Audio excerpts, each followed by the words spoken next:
என் நெஞ்சில் குடியிருக்கும் என்னுடைய தோழர்களுக்கும் தோழிகளுக்கும் என்னுடைய வணக்கம். வணக்கம் வணக்கம்.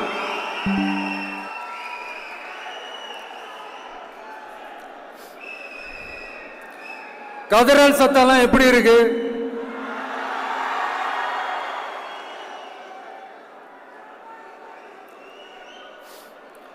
தமிழுக்கு அமுதென்று பேர், அந்த தமிழ் இன்ப தமிழங்கள் உயிருக்கு நேர். இன்னைக்கு தமிழ்நாடு இருக்கிற சூழல்ல நாம் ஒரு புதிய வரலாற்றை படைப்பதற்கு தயாராக வேண்டிய அவசியத்தை நீங்க எல்லாருமே நல்லா புரிஞ்சு வச்சிட்டு இருப்பீங்கன்னு நான் நம்புறேன். அரசியல்னா என்னங்க? ஒவ்வொரு குடும்பமும் நல்லா வாழணும்னு நினைக்கிறது அரசியலா? இல்ல ஒரே ஒரு குடும்பம் மட்டும்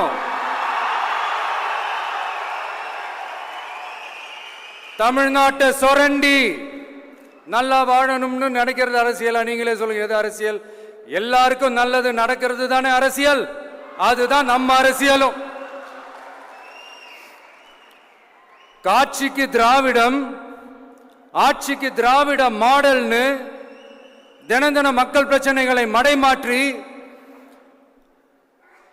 மக்கள் விரோத ஆட்சியை மன்னராட்சி போன்று நடத்துற இவங்க, நமக்கு எதிராக இவங்க பண்ற செயல்கள் ஒன்னா ரெண்டாங்க. மாநாட்டில் ஆரம்பிச்சதுங்க. மாநாட்டில் ஆரம்பிச்சு அதுக்கப்புறமா நான் கலந்துக்கிட்ட அந்த புத்தக வெளியீட்டு விழா, நான் பறந்துரு போன அன்னைக்கு நம்மளுடைய 2ஆம் ஆண்டு துவக்க விழா அன்னைக்கெல்லாம் சிட்டிக்குள்ள எந்த ஹாலும் எந்த கல்யாண மண்டபம் கொடுத்துடக்கூடாதுன்னு அங்க போய் மகாபலிபுரத்தில் போய் அந்த ஃபங்க்ஷனை பண்றோம். ஏன் இன்னைக்கு பொதுக்குழு வரைக்கும் எங்கெல்லாம் எப்படியெல்லாம் தடைகள்?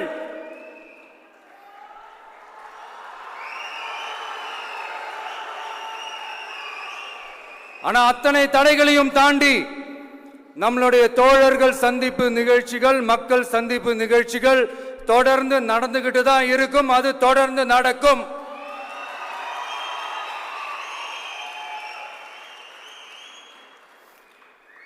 நம்மளுடைய தோழர்கள் அர்ஜுன் பிரதர், நிர்மல் குமார் பிரதர், நம்ம ரமேஷ் பிரதர், இவங்கெல்லாம் போட்டு அடி அடி நடிக்கிறாங்க. நாமளும் அதே மாதிரி அடிக்கணுமான்னு மனசுக்குள்ள ஒரு யோசனையா தான் இருக்கு.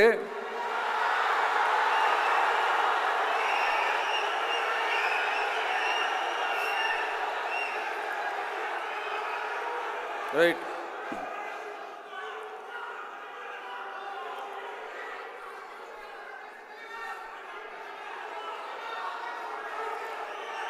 ஓகே, ரைட், புரிஞ்சிச்சு.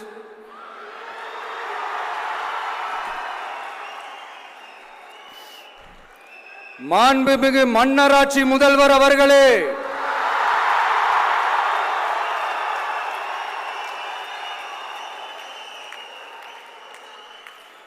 மாண்புமிகு திரு முத்துவேல் கருணாநிதி ஸ்டாலின் அவர்களே,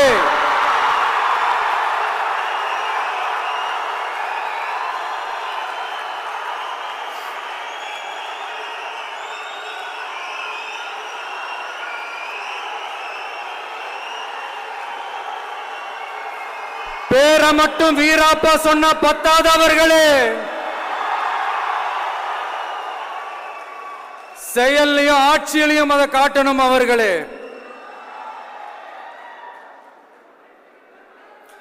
ஒன்றியத்தில் பாஜக ஆட்சியை ஒரு பாசிச ஆட்சின்னு அடிக்கடி அறைகூவல் விடுத்துவிட்டு இங்க நீங்க பண்ற ஆட்சி மட்டும் என்னவா? அதுக்கு கொஞ்சம் கூட குறைவில்லாத அதே பாசிச ஆட்சி தானே. ஒரு கட்சி தலைவனா ஜனநாயக முறைப்படி என் கழக தோழர்களையும் என் நாட்டு மக்களையும் பார்க்கறதுக்கோ சந்திக்கிறதுக்கோ தடை போடுறதுக்கு நீங்க யாருங்க?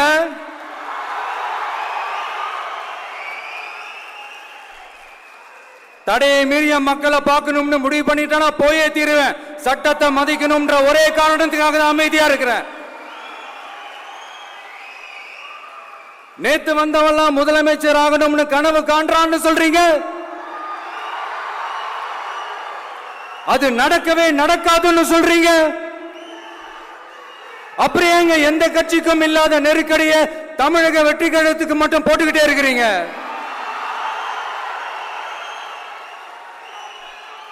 அணை போட்டு ஆத்த வேண்டும்னா தடுக்கலாம், காத்த தடுக்க முடியாது. அதையும் மீறி தடுக்கணும்னு நினைச்சீங்கன்னா சாதாரணமா இருக்கிற காத்து சூறாவளியா மாறும், ஏன் சக்தி மிக்க புயலா கூட மாறும். எனது அருமை தமிழக வெற்றி கழக தோழர்களே, நான் மாநாட்டில் ஒரு விஷயத்தை ரொம்ப வலியுறுத்தி சொன்னேன். அதே தான் இங்க நான் திரும்பவும் ரிப்பீட் பண்றேன். இந்த மண் பிளவுவாத சக்திகளுக்கு எதிரான மண், சகோதரத்துவ மண், சமய நல்லிணக்கத்தை பேணும் சமூக நீதிக்கான மண். இதை நம்ம பாதுகாத்தே தீரணும். உங்க எல்லாரையும் வேண்டி வேண்டி கேட்டுக்கிறேன். தமிழ்நாட்டிலிருந்து பல பகுதிகளிலிருந்து வர செய்திகள்லாம் கேட்கும் போது மன உளைச்சலையும் மன வேதனையும் தரதாகவே இருக்கு. சட்டம் ஒழுங்குன்னு ஒன்று இருக்கிறதாவே தெரியல. அதுக்கெல்லாம் இந்த கரப்ஷன் கபடதாரிகள் கவர்மெண்ட் தான் காரணம். இந்த நிலைமை மாறணும். அதுக்கு இருக்கிற ஒரே வழி, இங்க உண்மையான மக்களாட்சி மலரணும். அது வரணும்னா இவங்களை மாத்தணும்.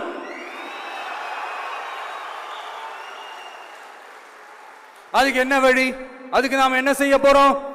நம்மளுடைய தோழர்கள் டெய்லி மக்களை போய் பாருங்க, அவங்களோட பேசுங்க, ஒவ்வொரு தெருவுக்கும் போங்க, ஒவ்வொரு வீட்டுக்கும் போங்க, அவங்களோட பிரச்சனைகள் என்னன்னு கேளுங்க, அதை தீர்க்கிறதுக்கு என்னன்னு வழி யோசிங்க. அப்பதான் அவங்களுக்கு நம்ம மேல ஒரு நம்பிக்கை வரும். அப்படி ஒரு ஆழமான நம்பிக்கையை விதைச்சிட்டு அதுக்கப்புறமா நிமிந்து பாருங்க. ஒவ்வொரு வீட்டோட உச்சிலையும் தமிழக வெற்றி கழகத்தோட இரட்டை போர் யானை வாகை மலர் கொடி தானா பறக்கும், தானா பறக்கும்.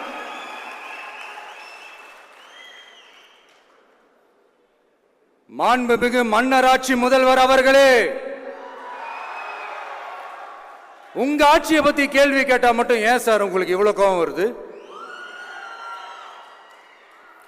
நீங்க ஒழுங்கா ஆட்சி நடத்திருந்தீங்கன்னா பெண்கள் பாதுகாப்பு ஒழுங்கா இருந்திருக்கும், சட்டம் ஒழுங்கு சரியா இருந்திருக்கும். பச்சை பிள்ளைங்க, படிக்கிற பிள்ளைங்க, சின்ன பொண்ணுங்க, வீட்டில் இருக்கிற பொண்ணுங்க, வேலைக்கு போற பொண்ணுங்கன்னு இவங்க எல்லாருக்கும் நடக்கிற கொடுமைகளை சொல்ல முடியல சார்.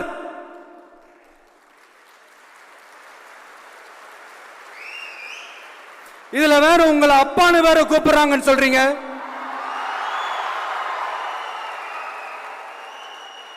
தினம் தினம் உங்களுடைய இந்த கொடுமைகளை அனுபவிச்சுட்டு இருக்கிற என்னுடைய சகோதரிகளான தமிழ்நாட்டு பெண்கள் தான் உங்களுடைய அரசியலுக்கு ஒரு முடிவு கட்ட போறாங்க, உங்களுடைய ஆட்சிக்கு ஒரு முடிவு கட்ட போறாங்க, உங்களுடைய இந்த அரசியல் வாழ்க்கைக்கு ஒரு முடிவு கட்ட போறாங்க.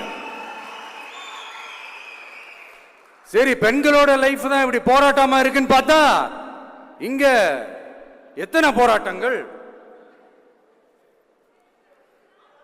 பரந்தூர் போராட்டம், அரசு ஊழியர்கள் ஆசிரியர்கள் போராட்டம், போதைப் பொருள் எதிர்ப்பு போராட்டம், வரி உயர்வு போராட்டம், மீனவர்கள் போராட்டம், போக்குவரத்து ஊழியர்கள் போராட்டம், சாதிவாரி கணக்கெடுப்பு போராட்டம், சாம்சங் தொழிலாளர்கள், டங்ஸ்டன், விவசாயிகள் போராட்டம், மின்கட்டண உயர்வு எதிர்ப்பு போராட்டம், இஸ்லாமிய அமைப்புகள், செவிலியர்கள், மருத்துவர்கள், இந்த மாதிரி போராட்டங்கள். இதெல்லாம் சும்மா சாம்பிள் தான். இது இன்னும் சொல்லிட்டே போலாம், இந்த நாள் பத்தாது. ஆனா இந்த எல்லா போராட்டங்களுக்கும் தமிழக வெற்றி கழகம் கூட நிற்கும்.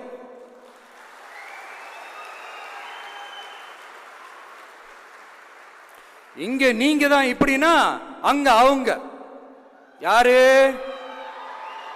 உங்க சீக்ரெட் ஓனர். அவங்க உங்களுக்கும் மேல மாண்புமிகு திரு மோடிஜி அவர்களே,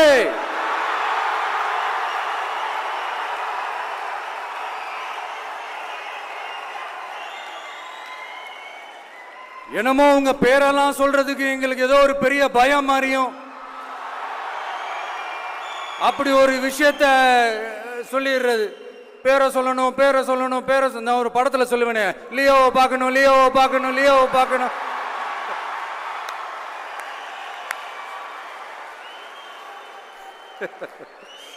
இல்ல இல்ல, சத்தியமா அப்படிதாங்க இருக்கு. சென்டர்ல ஆள்றவங்கன்னு சொல்றோம். சென்டர்ல யார் ஆள்றா? காங்கிரஸா? இங்க ஸ்டேட்ல ஆள்றவங்கன்னு பேசுறோம். இங்க யார் ஆள்றா? அதிமுகவா? அப்புறம் என்ன பேரை சொல்லணும், பேரை சொல்லணும்? எனக்கு புரியலையே. நீங்க தானே கேட்டீங்க, வச்சுக்கோங்க.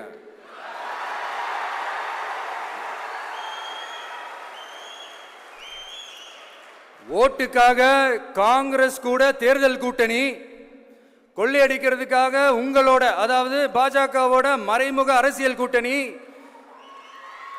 இப்படி உங்க பேரை சொல்லியே மக்களை ஏமாத்துறதும் உங்க பேரை சொல்லியே மக்களை பயமுறுத்துறதும், இப்படி இந்த கரப்ஷன் கபடதாரிகளுக்கு மறைமுகமாக உதவும் உங்க அரசுக்கு ஏஞ்சி தமிழ்நாடு தமிழர்கள்னாலே அலர்ஜி.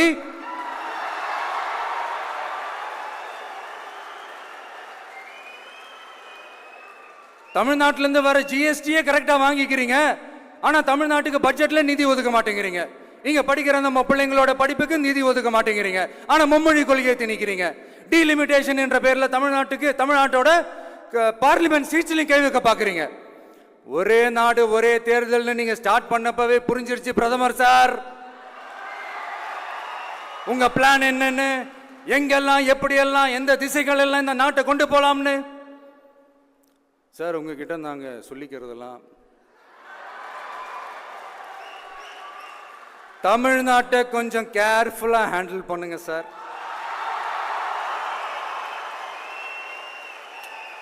ஏன்னா தமிழ்நாடு பல பேருக்கு தண்ணி காட்டின ஸ்டேட் சார், பல பேருக்கு தண்ணி காட்டின ஸ்டேட் சார். பார்த்து செய்யுங்க சார், மறந்துடாதீங்க சார்.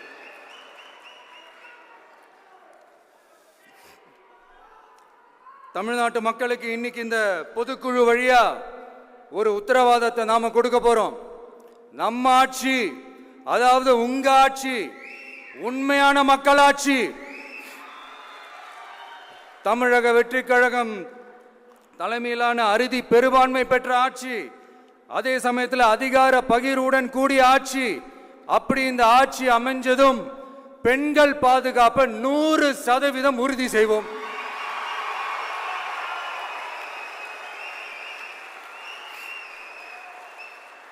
சட்டம் ஒழுங்கு ரொம்ப முறையா ஸ்ட்ரிக்டா வச்சிருப்போம்.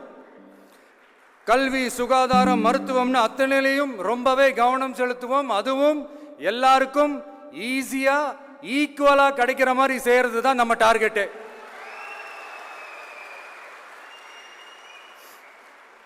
அரசு ஊழியர்கள், ஆசிரியர்கள், போக்குவரத்து தொழிலாளர்கள், மின்சார வாரிய ஊழியர்கள்னு தொழிலாளர்கள் பக்கமும் நாம கண்டிப்பா துணையா நிற்போம். ஏன்னா நாம எப்பவுமே உழைக்கிறவங்க பக்கம்தான்.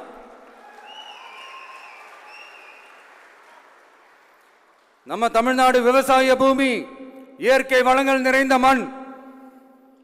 இந்த விவசாயத்துக்கும் இயற்கை வளங்களுக்கும் எதிரா எந்த விதமான ஒரு திட்டத்தையோ நடவடிக்கையை கொண்டு வர்றதை எங்களால் ஏற்கவே முடியாது. எங்க மண்ணை மக்களை பாதிக்கிற மாதிரி திட்டங்களை தயவு செஞ்சு செயல்படுத்தாதீங்க, அதை நாங்கள் எதிர்க்கவே செய்வோம். தமிழ்நாட்டை எல்லா வகையிலும் பாதுகாக்க வேண்டியது எங்களுடைய உரிமை, கடமை, கொள்கை எல்லாமே. The fundamental strength of politics is uncompromising principles and ideologies. Periyar's social justice, Kamaraj's honest administration, Ambedkar's equal justice and equal opportunity, Velu Nachiyar's social inclusivity and communal harmony, Anjali Amal's fighting for water resources were the reasons for choosing them as our party's ideologues and policy leaders. I would like to mention here with pride that we are the first political party to declare two historic women icons who are India's freedom fighters from Tamil Nadu as our party's ideologues and policy leaders. இப்படி ஒரு ஆழமான நம்பிக்கையுடன் வரும் 2026 தமிழ்நாடு சட்டமன்ற தேர்தலில் ஒரு மாபெரும் அரசியல் மாற்றத்தை கொண்டு வந்து மக்கள் சக்தியின் உதவியுடன் மக்கள் விரும்புகிற ஒரு நல்ல அரசை அமைப்பதில் உறுதியாக இருப்பதால்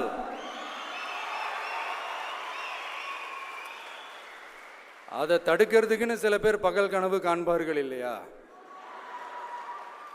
அவங்க எல்லாருக்குமே சொல்லிக்கிறது ஒண்ணுதான், காற்று, மழை, வெயில், இயற்கையை யாரால் கட்டுப்படுத்த முடியும்? யாரால் தடுக்க முடியும்? இவை எல்லாம் கடவுளால் உருவாக்கப்பட்டவை. அப்படிதான் எம் மக்களுக்கான அரசியலையும் யாராலும் தடுக்க முடியாது. அரசியல் சூறாவளியையும் தேர்தல் சுனாமியையும் தடுப்பார் எவர். அப்படிதான் எம் மக்களுக்கான அரசியலையும் அந்த வெற்றியையும் யாராலும் தடுக்க முடியாது. அப்படி தடுக்கணும்னு நினைக்கிறவங்களோட கனவு ஒரு நாளும் மெய்ப்படாது. Before concluding my speech, few words from William Blake. Men may come, men may go, but I go on forever.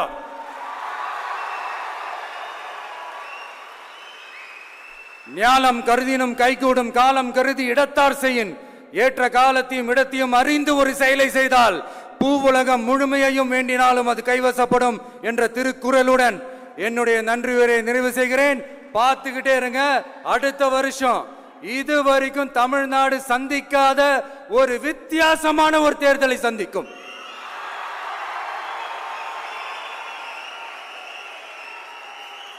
ரெண்டே ரெண்டு பேருக்கு நடுவுல தான் போட்டியே. ஒன்னு டிவிகே, இன்னொன்னு டிஎம்கே.